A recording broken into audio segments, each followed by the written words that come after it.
The Adeptus Sororitas is an all-female organization of the Imperium of Man. In particular, it is a division of the Adeptus Ministorum or Ecclesiarchy, the state church of mankind. It is divided into many sectors with many purposes, from the battle-hardened warriors of the Orders Militant to the graceful healers of the Orders Hospitalier. These women serve the God Emperor of mankind all across the galaxy in whatever way they can. Today, this Sister Order intends to educate you on the matters of war gear and its use by the Sisters of Battle.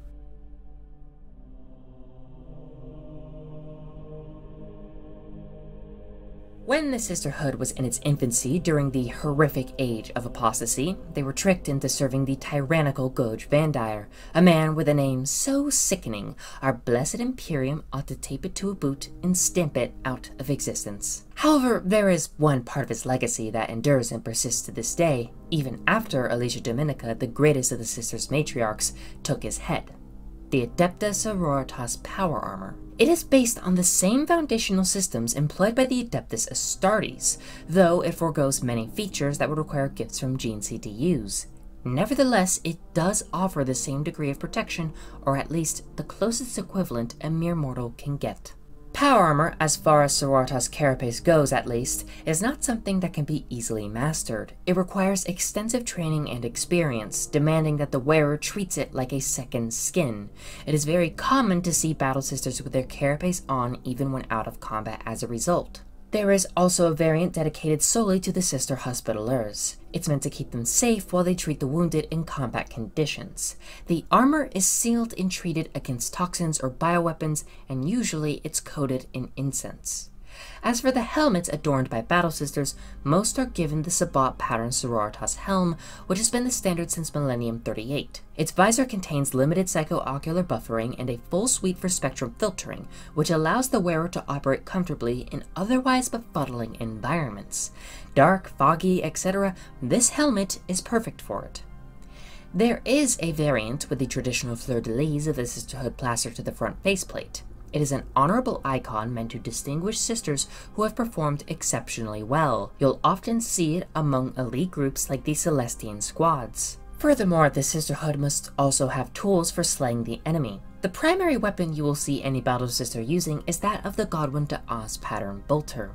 It has been standard issue for millennia, becoming iconic and even sacred to many among the ranks. It is described by one particular tome as the first and foremost of the Holy Trinity of Bolter, Flamer, and Melta, with which they deliver justice to the manifold enemies of mankind.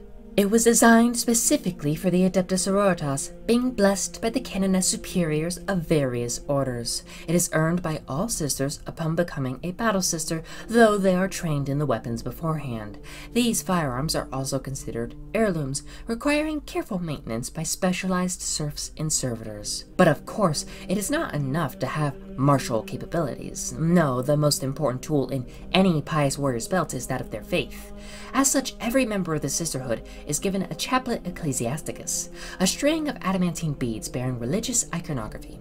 The beads represent penitent acts, though depending on the veterancy of the sister, a single bead could count as 10, 100, or even 1,000 such acts. You will also note the purity seals dotting their equipment. The seal itself is a piece of parchment containing litanies, promises, oaths of penitence, or something else, affixed to armor with wax, protective sealants, or electrum casings. Usually they represent deliverance from the forces of heresy by the Emperor's hand. Liveries are the cloth and colors worn by the sisters. They are representative of what order they hail from. As an example, this seraphim proudly bears the colors of the Bloody Rose. And finally, the tattoo or electu emblazoned upon the cheeks of most sisters.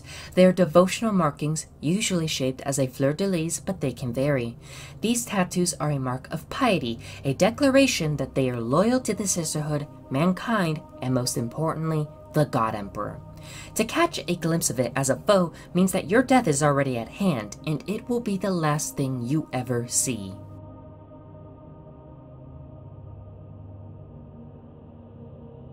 Even with faith, armor, and a bolter in hand, one can never have too many methods of slaughtering heretics. If anything, you can only ever be saddled with too few. As such, it is common to see weapons such as bolt pistols carried as a secondary. In some cases, like with the Seraphim, they may be dual-wielded. Seraphim in particular are taught to refine their skills to such an impressive degree that they are more accurate with both bolt pistols in hand than your average battle sister is with a bolter. After all, they make use of jump packs, capable of letting them soar through the air at blistering speeds. They need to be light and accurate so as to maintain swiftness and stability. You will also see plasma pistols and even high-powered stub revolvers used in some instances. Typically, the former is employed by Sister Superiors, Palatines, or generally individuals who are above their rank and file. Combat knives are carried as a part of their kit, and sometimes the sororitas will affix heavy spiked blades to their bolters known as sarisas. Frag grenades and crack grenades are not unusual to see as well. Furthermore, the Sisters of Battle are trained in every form of weapon imaginable, even if some orders or groups may have their preferences. Should a battle sister run out of ammunition, run her blades dull, and spend one final grenade, she may very well pick a firearm from the corpse of a nearby guardsman. Auto guns, auto pistols, and shotguns are foundational weapons, standard issue for novitiate militants. Remember, with rare exceptions, a bolter is only earned once a sister is fully sanctified. Until then, they must make do with lesser war gear. That said, some novitiates are gifted with a Condemner bolt gun, a bolter with a stake crossbow affixed to it. These weapons are useful against witches, striking fear into any psyker unfortunate enough to see one. They may seem archaic, but they are mighty. They fire a silver stake engraved with disrupting sigils, interdicting a witch's connection to the warp, thereby making it easier to rid the Imperium of their curse. Flamers are vital to the efforts of the Sisterhood as well, allowing them to go forth and purify entire regions with weapons that spout fire from their nozzles. Dominions will carry them to battle alongside that of the Novitiate Purgatus. Seraphim have a handheld variant, designed to be dual-wielded like that of their bolt pistols. Speaking of, the Seraphim will also employ Inferno pistols, handheld melta weapons. Melta weapons, such as the melta gun, melta bomb, or multi-melta, are fusion weapons designed to destroy armor at close range. They produce energetic beams of heat. It is not uncommon to hear an odd hissing noise alongside their typical hum and subsequent roar. That is because the beams will boil away any water in the air. Vehicles, armored heretics, all are fodder when faced with these instruments of death. You will find specialized sisters, such as that of a Dominion, or in the case of a multi-melta, Retributor, wielding them effectively. Some Dominions, or even Retributors, will have the privilege of using combi weapons, weapons that combine different types of weaponry such as flamers, meltas, or plasma guns. Plasma guns are as they sound. They fire plasma and are a favorite amongst the Dominions. They are very dangerous, however, running the risk of overheating and detonating if not used with exceptional care. To conclude the war gear of the Dominions, Storm Bolters are double-barreled variants of the standard bolter.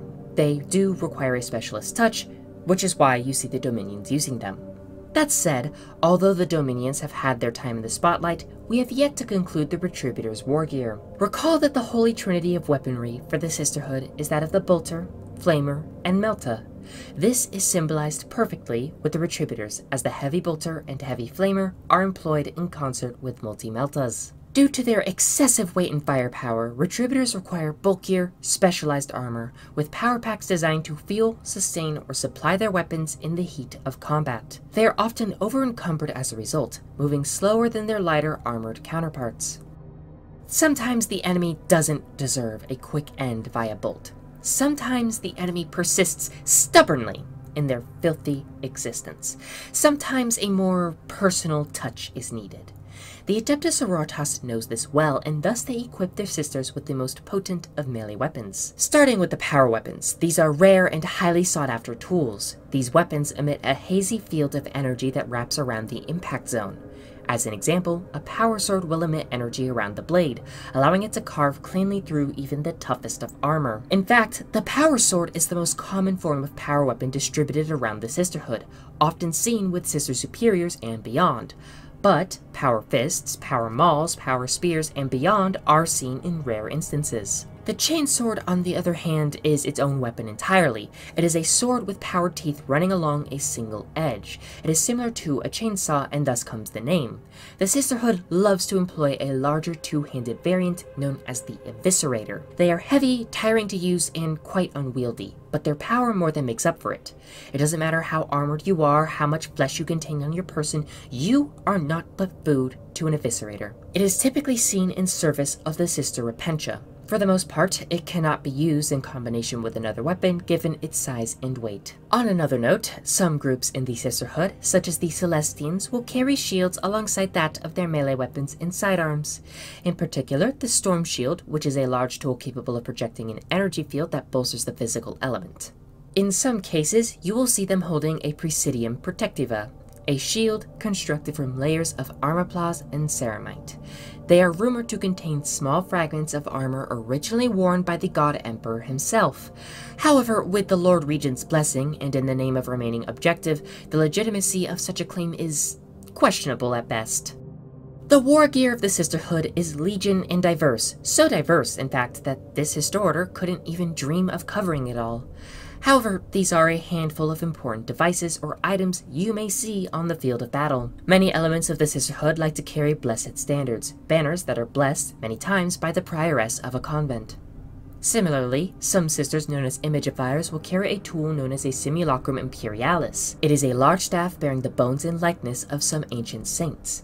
To hold one, let alone witness one, is an honor very few can hope to experience. Loudhailers are another way the sisters project their faith, serving as sound amplification devices widely used throughout the Imperium. The sisters will broadcast songs and litanies, signaling the approaching doom of heretics, xenos, mutants, witches, and Neverborn. Other demonstrations are more subtle, reserved for only the highest echelons. The Rosarius is an amulet hiding a potent conversion field generator that protects the wearer from attack. Any not versed in the technology would view its activation as an intervention from the God Emperor himself. Other subtle but more common tools may be that of the Reliquary, a box, casket, or case meant to contain a relic, charm, or a holographic image of the former two. And finally, the prayer books containing thousands upon thousands of verses for the galaxy's holiest women to recite when at war or before bed.